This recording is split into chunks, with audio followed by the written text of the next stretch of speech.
Hyvää päivää uutisista. Talven tulo ei yllättänyt tänäkään vuonna. Lumi tuli ja suli. Mennään ensiksi tutustumaan Soonsuolen kirjastoon. Kirjasto on tärkeä paikka suomussalmelaisille. Kirjastosta voi lainata kirjoja, lehtiä ja levyjä.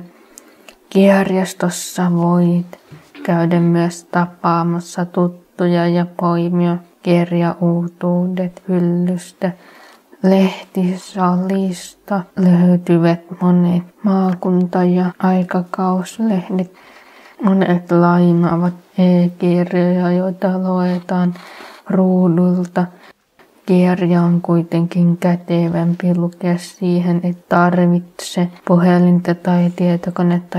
Kirjasta ei lopu myöskään virta kesken. Kirjaa voit selailla, naistella ja koskea.